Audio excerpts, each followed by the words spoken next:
In today's video, I'm going to be sharing with you all the tips and tricks I've learned in the last few years for how to bake artisan sourdough in bulk.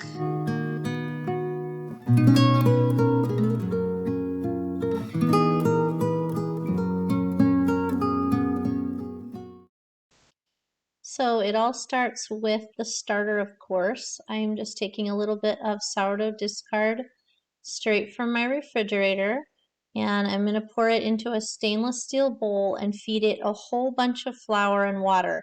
And if you're new here, welcome. If not, I encourage you to check out some of my other videos on just how I do sourdough, a very easy and intuitive way. And usually we measure everything in cups, and we are going to measure using a scale today because we're going to be doing a large batch of artisan sourdough bread. But if you want to know how to do this on a smaller scale, there's lots of videos on my channel that will help you figure that out. Anyway, so I am just stirring in a bunch of water with this flour until it's the consistency of a thick pancake batter, which is what I want the consistency to be for making bread. And this is what I do. This is my process that I'm sharing with you today for how I make bulk sourdough. And specifically in this video, we're covering the artisan sourdough bread. I have another video that covers the sandwich bread and the Amish white bread that I make every week for our farmers market. And so if you want to check that video out, I will try to link it here. But I wanted to show you how I make the artisan sourdough bread, and I'm not using any special equipment. So I'm just using the 3 Dutch ovens that I have. That's how I will be baking the bread in the oven. Now we're going to talk about how you could open bake and how you can bake in loaf pans if you want to do even more loaves. There's lots of different options. I do not have a fancy oven, a fancy mixer, or anything like that. Now you can do it that way. There's nothing wrong with that. I just bake this for my local farmers market in the summertime, and this is what I can do as a mom, and it helps to bring in a little bit of extra money for our home and homestead. So I'm just going to share with you that process, and hopefully it's helpful to you. And if you have questions, of course, drop them in the comments below, and I'll do my best to steer you in the right direction. So this is the consistency. You can see that it's pretty thick, but that's what I like for my artisan sourdough bread. And this is, again, the night before I'm going to bake. So I'm just mixing up a whole bunch of starter the night before so I'm ready for the next day. And you can see in the morning that it's bubbled up nicely. You always want to do this in a big bowl and just in any non-reactive container. So stainless steel is totally fine, just as long as you're not using something that's the old-fashioned kind of steel that will, like aluminum, is not something you want to use with sourdough. And as I mentioned, typically I do not measure with a scale, but when you're doing really big batches, it's actually easier to measure with the scale because you can just dump all your flour in, all your water in, all of your ingredients, and it's much faster than having to measure it, cup by cup, which you might choose to do if you're making just 1 or 2 loaves, right? And so I'm, again, using one of my big stainless steel bowls, just adding in the water that is needed. And by the way, this recipe is available on my blog, wagonwheelhomestead.com. And if you look under Artisan Sourdough, the measurements for cups and for grams are on there. And so you can just times it by however many. So today we're making 2 batches of 6 loaves, which is going to be 12 loaves total. That might seem like a small amount to some people, because there are people out there that make a lot more than this. But again, this is just what I needed for this particular week's market. And so that's what I'm going to be making. I'm just adding in my sourdough starter, again by weight, just because it's easier for this big batch. And then I'm going to add my salt in right away as well, just because I'm in a hurry. I've got a lot of other things going on today, and so that's just how I'm going to do it this time. Now you can wait and add your salt after the first stretch and fold, but this just ends up working out for me. And then again, I just grab my big bucket of flour and start dumping it in, and it's just way faster than measuring it cup by cup, which is what I usually do when I'm just baking for my family. And at this point, I'm done with the scale, so I'm just going to grab my Danish whisk and mix this up into a shaggy dough. And it's not that big of a deal just to mix it up like this. You know, I could use my Bosch mixer and make a smaller batch. I could also get a great big mixer, but I don't find any of that necessary. I just find with the artisan dough, it's best to do stretch and folds and some coil folds, and I don't find that it's any harder to do it on a large batch of dough than on a small batch of dough. So again, this is 6 loaves in this bowl. You could mix up more if you wanted, just whatever works out for you. I'm going to do 6 loaves in this bowl and 6 loaves in another bowl, so we'll do 12 loaves total for this bake.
And continuing to do some stretch and folds. So I'm just going to pull up on the dough, and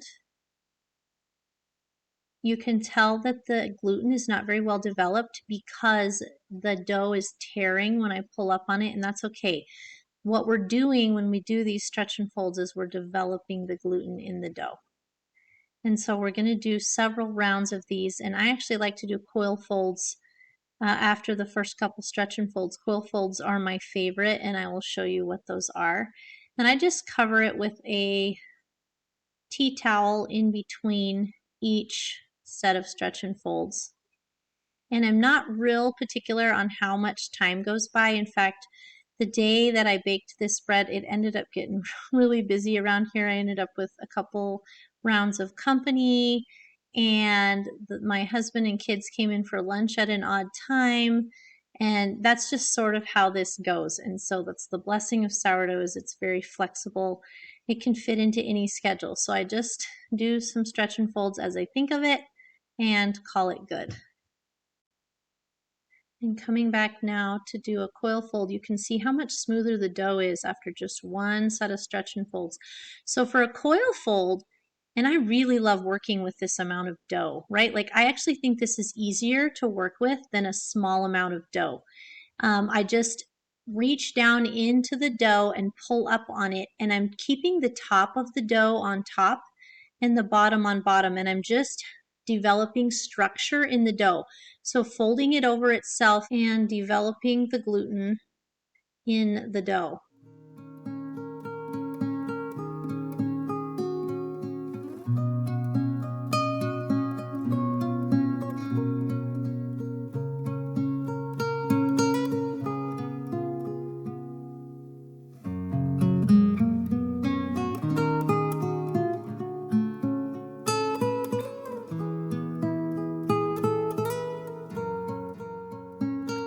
I'm doing a third set of coil folds or stretch and folds, whatever you want to do, but again, I've done, I guess, 1 set of stretch and folds and 2 coil folds on this dough. You can see how much the structure is changing, how less sticky the dough is.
And then I just left the dough on the counter in those bowls to do a bulk ferment for 3 or 4 hours.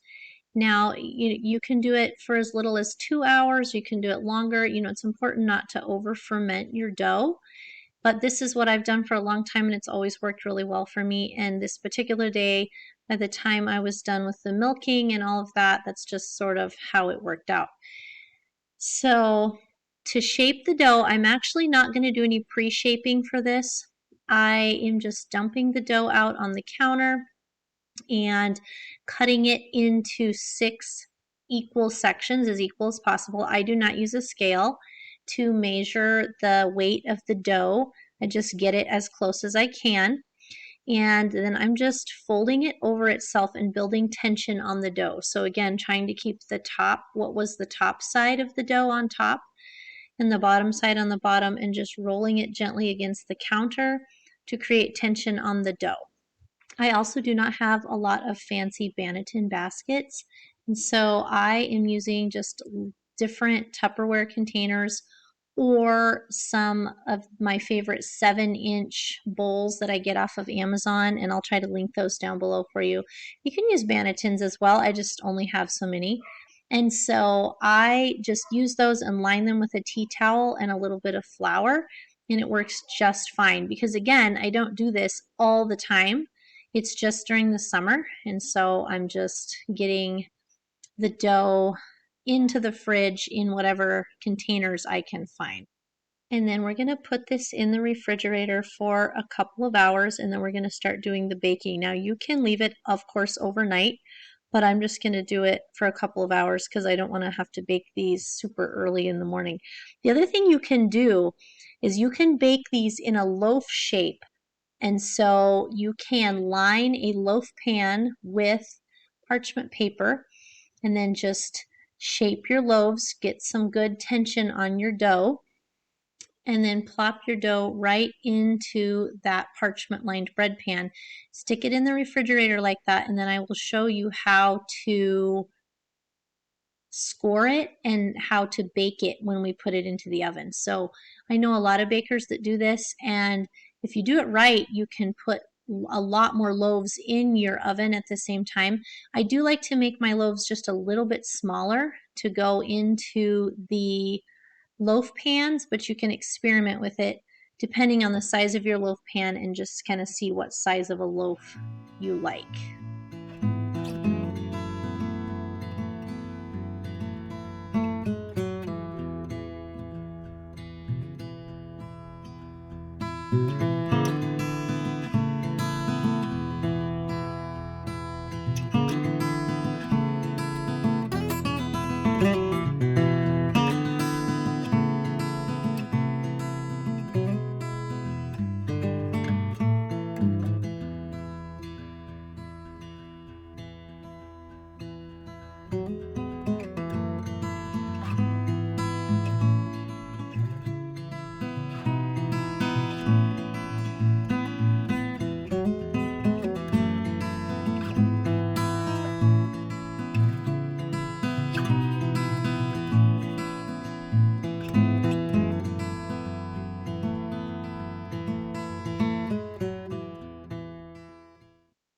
Then after a couple of hours in the refrigerator, it's time to bake. And so for these in the loaf pan, I'm just going to do a simple deep score with my bread lame all the way down the middle, and that's just going to allow for expansion of the dough.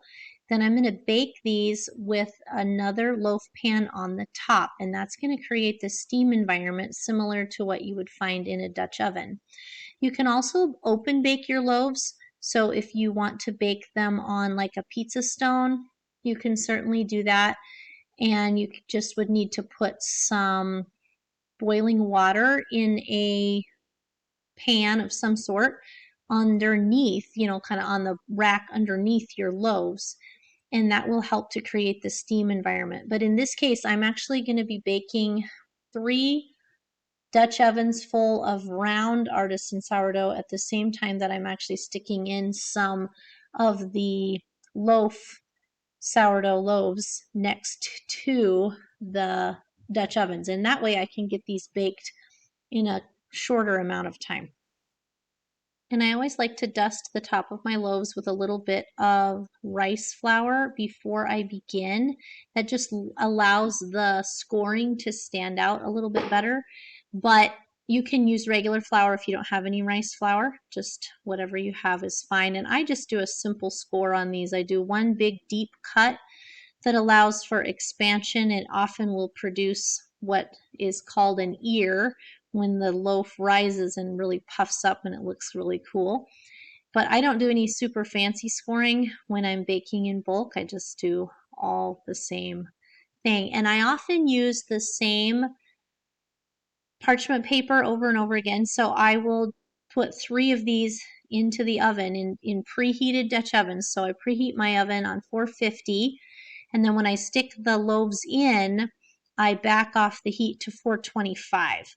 And that just, because I'm going to lose some heat while I have the oven open and getting these into the pans. And then, of course, I have some that are in loaf pans stuck alongside the regular round artisan loaves in the Dutch ovens as well. And again, you can open bake. It works fine. I tend to like the result from the loaves baked in the Dutch oven better. And I don't find that I can fit a lot more loaves in my oven doing an open bake and get a real even bake on everything. So I tend to just do the 3 Dutch oven pans that I have. Something I want to be sure to highlight for you is my brand new cast iron enamel Dutch oven pan that I just got from Nutrimil. Nutrimil is the parent company of the Bosch mixer that I love so much. And I absolutely am loving this Dutch oven. I've used it for soup. I've baked a lot of different bread in it, and I'm really enjoying having a 3rd Dutch oven. So if you're looking for a Dutch oven, I'll put a link for this one down below. I would highly recommend that you check it out and invest in it for your kitchen. And it's time to pull these loaves out of the oven. So I baked them at 425 degrees for 25 minutes with the lids on, and then another 15 minutes with the lids off. So 40 minutes total. And you can see the loaf pan sourdough turned out really good, and of course the Dutch oven sourdough always turns out good. So I just pull all these out and then I take them off and put them on a wire rack, and then I usually reuse the parchment papers that are underneath these loaves to shape the next loaves and just refill my pans.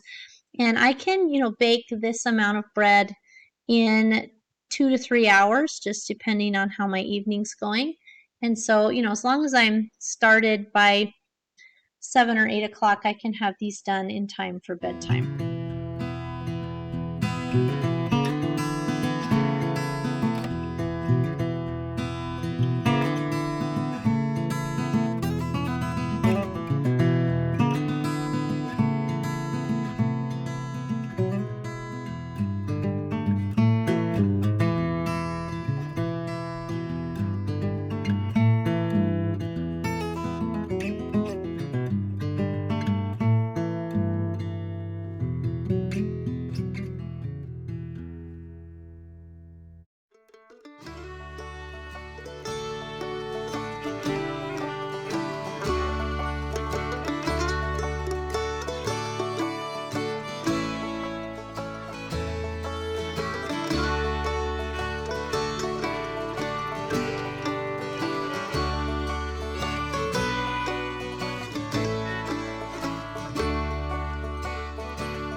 Well, thanks for coming along with me on today's video where we were bulk baking artisan sourdough bread without any special equipment.